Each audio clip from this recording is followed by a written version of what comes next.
Welcome to the Politics of Everything. I'm Amber Daines, your host and podcast producer. This is a half hour of power, a podcast dropping every week where I unpack the politics of everything, from money to motherhood, nutrition to narcissism, startups to secularism, the environment, quality, and much, much more. Our guests are seasoned in the field or topic of their choice, even if you've not heard of them yet. This is a non-partisan show. So while I love exploring varied views and get a buzz from a healthy debate of ideas, this is not a purely blue, white, green program. Please subscribe, tune in and enjoy the politics of everything. Terminology always has a season and its moment in the sun. If I had to put money on it, I would bet for 2022 it would be this term, the Great Resignation. The Great Resignation was coined and predicted by psychologist Anthony Klotz and is at the tipping point of a nearly decade-long trend of employment dissatisfaction. Also known as the Big Quit and the Great Reshuffle, it's an ongoing economic trend in which employees have voluntarily resigned from their jobs en masse, beginning in early 2021, primarily in the US, but of course in Australia and other countries we've seen a similar trend. Possible causes include low wages and wage stagnation, the rise in cost of living, long-lasting job dissatisfaction, and obviously the safety concerns of the COVID-19 pandemic. Some economists have described the Great Resignation as akin to a general strike. To get deeper into what this all means, I'm chatting today to Aliza Knox. She is the author of Don't Quit Your Day Job, outlining 6 mind shifts you need to rise and thrive at work. She built and led APAC businesses for 3 of the world's top tech firms, Google, Twitter, and Cloudflare. Named in 2020 APAC IT Women of the Year, she spent decades as a global finance and consulting exec and is now a non-executive board director, a senior advisor for BSG, and a regular columnist for Forbes, where she shares her wisdom and her humour to help professionals who dream of doing it all. Aliza now shares her passion and lessons learned with the next generation of business leaders, guiding companies across new frontiers while building and maintaining strong connections between teams around the world. Welcome to the Politics of Everything, Aliza. Thank you, Amber. It's terrific to be here. So, can we dig into your early childhood ambitions? Did you know what you wanted to be when you grew up, and did that actually happen for you? I don't think I really knew. I am a converted Australian. I got here in my 20s, but I did grow up in the US, and I grew up near Stanford University. And one of the things I did to make money in high school was to go to their PhD education program and take tests. They were paying kids to take tests. And so at one point I took a battery of, intelligence tests and aptitude tests. And the outcome of this was that I should be either a forester or a clergy person. Neither of which seemed well suited to me. I did also spend some time there working for Philip Zimbardo, who's quite a famous psychologist because he did the Stanford prison experiment years ago about how, he made some people prisoners and some people guards, and people actually really adopted those roles quite quickly. He actually ended the experiment early because people were too much into the roles and wreaking havoc on each other. And so there I did some stuff akin to operations research and psych experiments. And I thought I might want to do that when I grew up, but I really had no idea. And I went off to college with no clue what I would do. So I basically went to a college where I took a lot of different things, the American style liberal arts, and I came out and went into a bank training program. Okay, interesting. And which was good because it was kind of continuing education.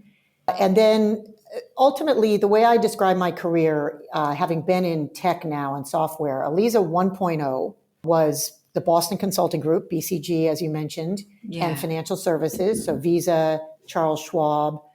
And then I pivoted, having met Vint Cerf, who is one of the founders of the internet, really truly, and is an evangelist at Google, and went into tech at Google, Twitter, and Cloudflare. I ran part of Google for Asia and then all of Twitter and Cloudflare. And now I'm on Aliza 3.0, which is I love it. Boards and a little bit of mentoring and writing this book. Great. So you have had lots of, obviously, experience in different working environments. And I guess there's been a lot of research trying to work out what's this Great Resignation all about? What does it mean for employers and, of course, in employees who are the ones who are kind of doing this general strike action, if you like? we're in a post-pandemic working environment in many ways. Of course, there's going to be COVID with us for a number of years, but, people are returning to offices in the US, in Australia, and that seems to be the rub. It seems to be the issue that people don't want to go back to the office, but it's got to be more than that. What do you make of this Great Resignation? Well, I think that the Great Resignation is about maybe the great reprioritization, people realizing that some other things are possible and trying to think for themselves, what do they care about most? Interestingly, McKinsey's done some work on why have people left the workforce and why are they coming back? And the number 2 reasons for people leaving the workforce are uncaring leaders and unsustainable work performance expectations. So they're not actually flexibility, although flexibility is important. And I know that Manpower did a study which said that 40% of people now see flexibility as really important in their job where they might not have cited it before. So I think there's a confluence of events where there has been something building up over time about how people feel about their jobs. And then the insight from the pandemic that much of work can be executed, without a commute, without coming into an office. So, but most people, and the reason I wrote the book, most people need to work for a living.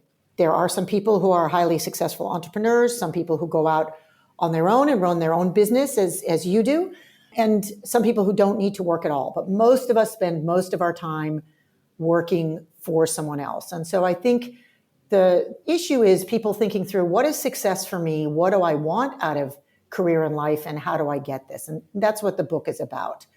Yeah, I think that's interesting. I think, as you mentioned, there's been a lot of research, and look, in preparation for today, I couldn't stop finding, if you like, research about this trend and the underlying psychology and the factors which people through interviews have kind of shared about from an employer and employee point of view, what they expect, I guess, of their workplace to provide.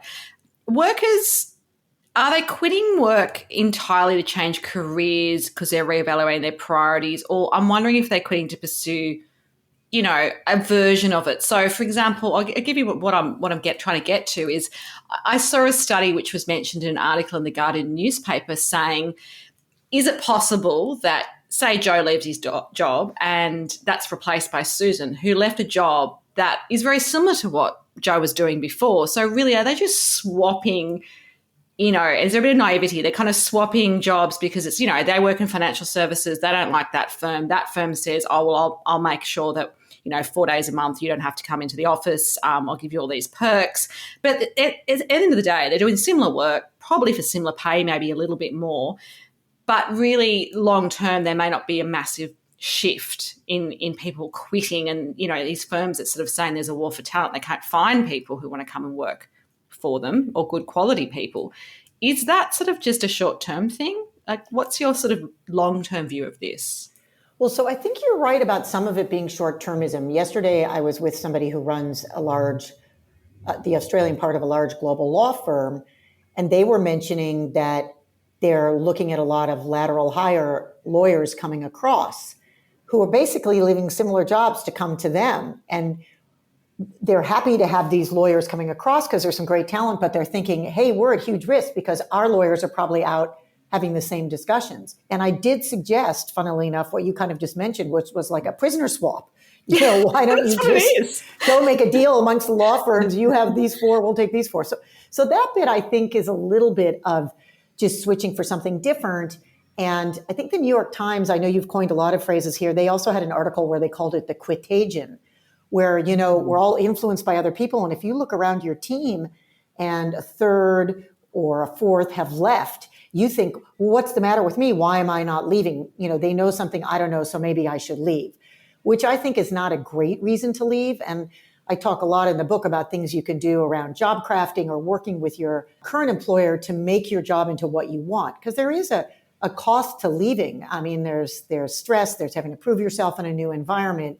If you generally like the company you're in and the job you're doing, but you just want to change, I think there are better ways to get that than leaving. Yeah. And I also think it's beholden upon the firms to point that out to employees they want to keep, because otherwise they are going to be subject to this.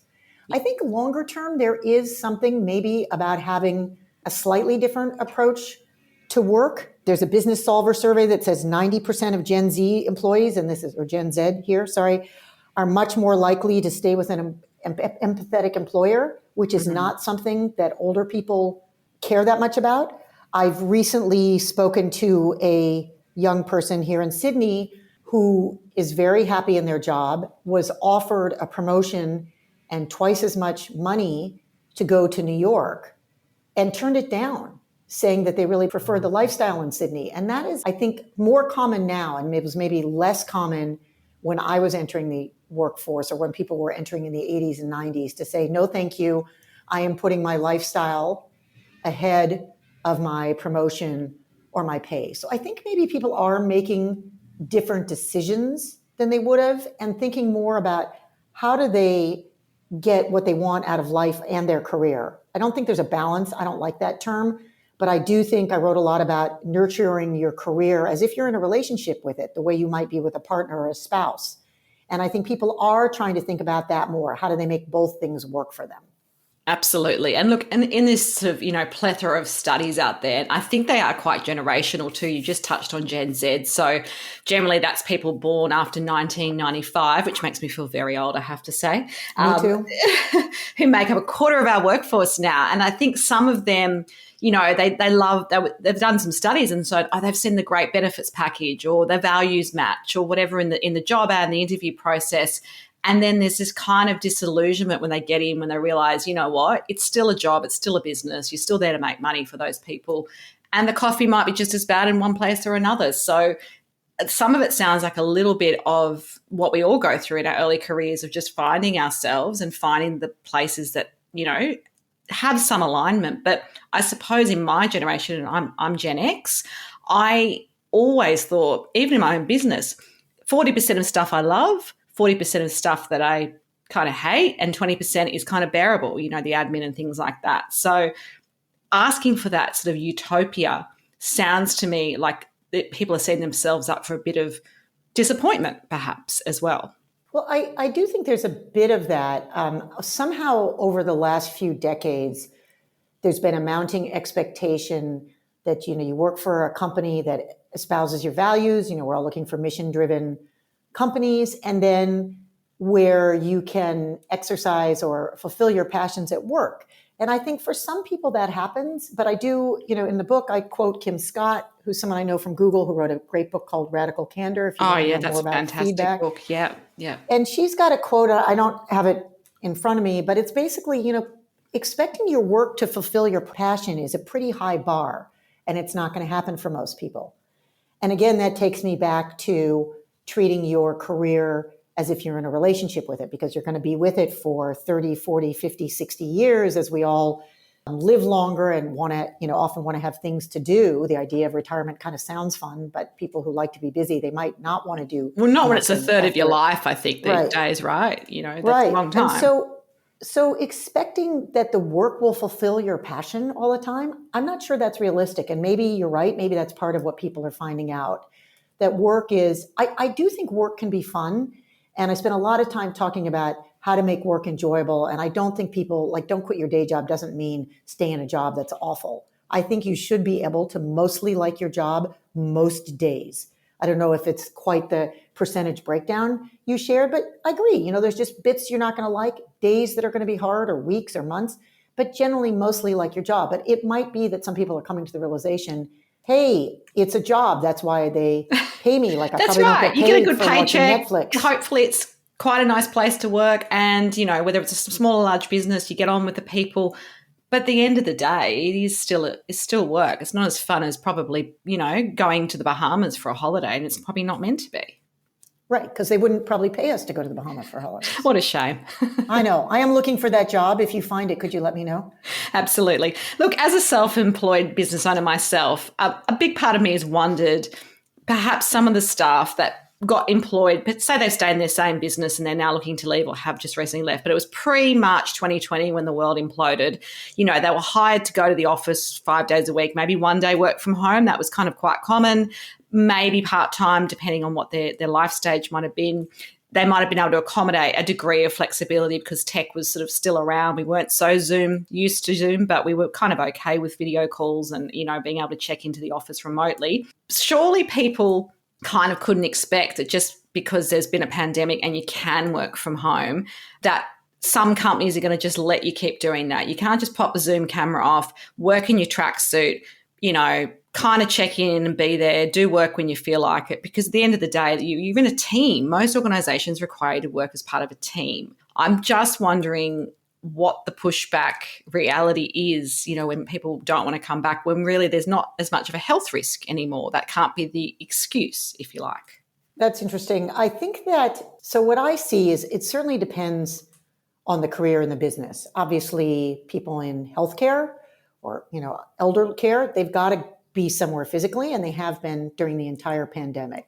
Exactly. Or if you work in, my husband works at Samsung and his team work in a warehouse. They cannot do that remotely. They need humans there. Right. There's a physical, at least until we have more robots, there are people there, right? And people there. There are other jobs like coding in tech firms where maybe they never needed to come to the office, to be honest, if it's very clear what output they need. Mm. So to me, it seems like, different individuals have different needs, and part of those are wrapped up in their careers, and they may choose a career where they don't have to come in. I do think in the near to medium term, we are going to see much more flexibility, much more work from home or work from somewhere else, because it's possible for some employers, and I think employees are going to be asking for it. I don't think it's just about, I want to be in my pajamas and not do any work. I know. I'm hoping it's not like that. And I do sound a little bit sarcastic when I say that, but I've literally spoken to people like, oh, we're trying to get people back to the office, they won't come. And it's like, what do you mean they won't come? Isn't it in their contract if they're a full-time employee that they need to come to the office? And if they haven't negotiated that, you can't just not come, right? Like, maybe that's not the workplace for you, is what I'm thinking, which probably leads to the Great Resignation. If you really hate it that much, Well, that might be the case, that employers who are forcing return. I think a lot of people are trying to figure out, because there is this, I've seen in a number of kinds of firms where there's more of apprenticeship, like the law firm I was referring to before. For the more senior people, say the partners, they're quite happy to be home because they know what they're doing and it gives them more flexibility. They don't need to be in the office. For the younger people, where it's a little bit apprenticeship in the sense that they like to be at the last minute called into a meeting to see how it operates, or maybe just pass somebody in the hallway that they wouldn't be brave enough to ask for a call, but they would just see and say, oh, can you let me know if I'm doing the right thing here? That whole part is missing for them. And so they tend to want to come back into the office. So in some of these firms, there's a bit of a dichotomy that the managers have to help bridge, because the more senior people don't need to be in the office and would prefer not to do the commute, and the more junior people actually need it. So I think there's going to be a big challenge in those firms. And interestingly, I saw somebody from Canva last night who told me, Canva made a big announcement, or at least I read one, saying that you only need to be in the office 8 days a year going forward. I think Atlassian said 1 day a year, another big company. That's right. It's incredible. But the guy from Canva told me, the office is open here. I think it's in Surrey Hills in Sydney, and it's buzzing. He said, it's fantastic. All these people want to come in. So because people want to be back. I think their employers are trying to create flexibility on both sides, and we'll have to experiment still. I think we're still in a bit of an experiment. What do people want to do? And will they get used to coming back in, or will they find they even really want to be in, to be with their teams part of the time? Absolutely. And I think as someone who's worked at home on and off for probably 13 years now, since I had my first child, it's not that great working at home all day, every day. I know some jobs don't, even if you're like a coder, or you can just, not seeing people and just being in your house, no matter how nice your house is. And I've left Sydney and I've done the tree change thing. It still is boring after a while, and it limits my creativity. And I get so much out of when I go into the city for a day and have meetings face to face. So I think sometimes we've overshot thinking that's the utopia. And I'm wondering if people, have kind of put that on a pedestal because maybe it's the first time they've ever done it was during lockdown. And maybe long term they will realise that, how do you progress your career? How do you network? Are you just going to do LinkedIn? That's all those things that I think might matter for people as their careers kind of go into different paths. You probably won't be with the same company for, decades on end. You need to think about what's next. Well, it's interesting. Pre-pandemic, some time ago, there was a study where they used C-Trip in China, and allowed work from home. And one problem they found was this work from home worked well because it was customer service, but the people who didn't come in were not getting promoted at anywhere near the same rate. So there was a visibility issue. And so companies, if they want to be able to make this work, are going to have to make sure that they don't somehow slight the people who don't come in, because again, those people will then leave. Absolutely. So how can you build a culture in a company or an entity that perhaps attracts and retains the best and brightest talent, which I guess is the utopia for most organisations, during this Great Resignation period? I often think of people I know, and it's happened in my own business, where you've onboarded someone that you've actually never met because we've been in lockdowns on and off. And I don't know how satisfying that is for them or for me as we move forward. Yeah, so I think that I could name probably 5 things quickly for building a culture to keep people. There are many more, and within these, there are lots of little tactics. I do think retention is the new black. I mean, whether or not we still have the Great Resignation, I do think there's a bit of a war for talent right now. From the boards I'm on, we have lots of empty seats, basically, in companies, both in Singapore and in Australia. And it's partly, I think, because borders have been closed and there's less freedom of movement. So maybe it will get better, but I do think there's a war for talent and retention. For any company, retaining good people is far more valuable than hiring new ones. It costs you less, there's less friction. So I think one is there is going to need to be more flexibility. We've talked about that already. And with that, the companies need to help people set boundaries, because one of the things that's happened with work from home is that it seems to feel like people can work 24/7 and they're actually getting more burnout. And so I've thought that. I think that happened during lockdown, and then all the productivity studies show that you shouldn't be doing 11 hours a day at your desk and barely moving. I mean, that's not good for anyone. Right. So modeling that behavior, you as a business owner, like we, don't do email after this hour, or we don't do calls after this hour, obviously accommodating the fact that some firms are global and you have to make some changes. I think a second thing is making work fun and supportive, and the challenge of doing that over Zoom, if it's, still work from home or remotely, is harder. You're not having in-person offsite. So I think people are going back to that. Can you play? At the beginning of lockdown, I was on a team where we played, it sounds unethical, but I don't know, we got some online game where we robbed a bank in small teams and competed. And, it was just, whatever floats your boat, right? Exactly. So, it just got people to bond. We also did pub quizzes at lunch over Zoom, just some fun, silly things that try to a little bit accommodate or replace the things you would do in the hallway. I think being very careful with feedback, making sure that feedback is accurate and constructive, because it's important, if you go back to that McKinsey study, that people feel valued and invested in.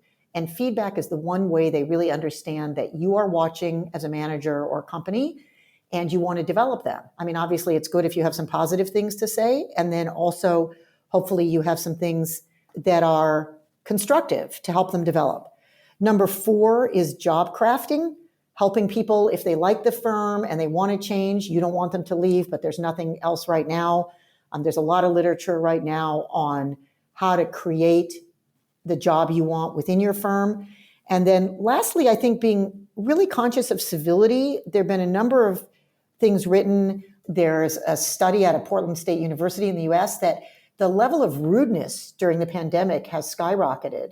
I think because of the burnout. Really? Is that because people were stressed and fearful? I'm just trying to think of the mindset. Yeah, I think it's stress, so burnout, so they're frustrated. Yeah. And then something about the distance, right? Like you're kind of not, even like you and I aren't quite together. We're not together. We're not physically together in the same room. Like if we're even Zooms, you might be with a board, and I've run board meetings via Zoom because we've had to, and no one could travel and so forth. And lots of, boards have, global or interstate members. And you're right. I mean, there was things like people just decided to turn their camera off, go for a walk. I mean, I'm not against those things, but I'm like, would you do this if we were in the office when we're trying to make really big decisions here? I found some of that stuff quite jarring in some ways. I didn't know about that. I mean, I haven't seen that in a board meeting, but yes, I think it's exactly what you say. And people are doing things like writing curt emails that they wouldn't have before, just kind of not maybe following that 24-hour rule of if I'm frustrated, write it, but don't send it because I'm in a hurry, because I'm so stressed. So I think companies really need to monitor that, because again, you want people to feel a sense of belonging. Companies with engaged employees are 20% more profitable. you want to still foster this sense of being part of a community. And it's harder when you're not seeing people all the time. But I think it's doable. And I think those are a lot of the adjustments that companies are making. Yeah, absolutely. So looking at the flip side, I know that towards the end of last year, it's probably continued a bit into this year, there's been some rates of vacancies, resignations and wage growth all kind of slowed. I think the tipping point for this sort of great resignation perhaps was, end of last year because, people often want to start the new year with a new job and a new sense of purpose and all those sorts of things that come the 1st of January for some reason. It seems like there's been a bit of a rebound in some ways. And I read an article that was saying, look, if you weren't part of that great resignation trend, you may be too late. So what do you think business leaders need to do to kind of make sure that they're still attracting great people who want to work with their business, but maybe not overselling what that promise will look like? Going back to some of our earlier thoughts on, people kind of getting into a job and realizing it's kind of the same. I'm just sitting in a different part of the city in a different office or, kind of speaking to a different leader. But at the end of the day, my job is pretty much the same. The demands are the same and the pay is almost the same. Well, although, we could go back to that adage, a change is as good as a holiday. Maybe for some people, that's all they need at this point. But I think the main thing is, what I said before, companies are limited in terms of promising too much, right? In terms of either pay or benefits, because they have to be honest about what they have. And obviously what they can pay is limited by, if they're public, what the share market will. I was going to say the shareholders and all sorts of factors. And if you're, in kind of different startup businesses, there's probably limits to what they literally can pay Well, you. exactly. And in the growth businesses, I think one thing we've seen over the last few months with the stock market changes is that a lot of businesses that were considered growth businesses, which meant the stock market evaluated them primarily on how fast they were growing, they've now become EBITDA businesses and they're getting evaluated on their margins, which means they can't just decide to pay everybody 20% more. So I really think if I go back to those, what I see companies focusing on to encourage people to join and to stay, I guess, we haven't talked about this at all, but Retention. Yeah, absolutely. Retention. That's really important because it costs businesses loads of money when people leave. That revolving door is not great for anybody. Right. So that's exactly why I think retention is the new black. And they need to really focus on these cultural elements that we just discussed, those 5 I listed, to make it attractive for people to be there. And I think something we haven't talked about and not the focus of this podcast, but they need to have a good narrative about why you want to be in that company and what its focus is.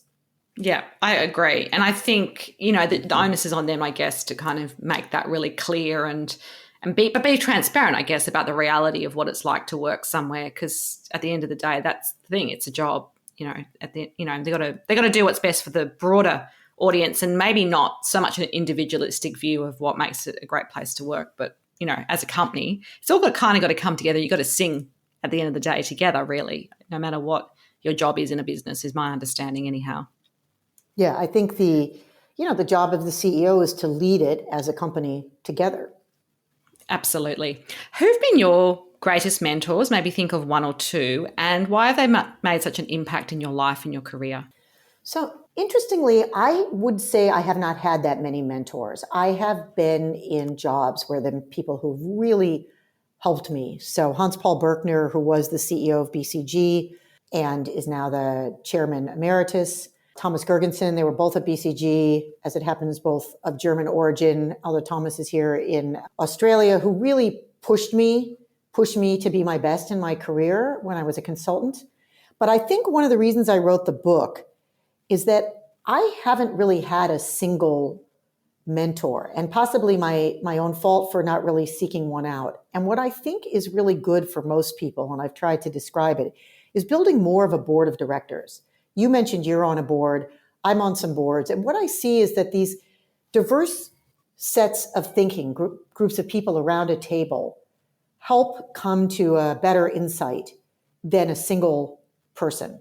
And so what I'm really in favor of for most people, and I might have done this a little bit by default, I'm much more conscious of it now, is to find 5 or 7 people who I can talk to about different parts of my life or career. Maybe part of it is about boards. Maybe part of it's about writing. Maybe part of it's about mentoring.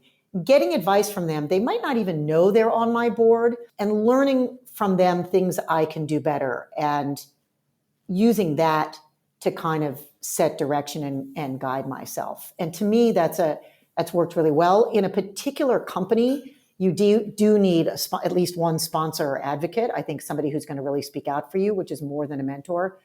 But I'm pretty sold right now on people needing to build boards of directors. And I actually give a good example in the book about Susie Nicoletti, who used to run Twitter in Australia and New Zealand, is now running Yotpo for Asia, and how she learned to advance her career building a board of directors.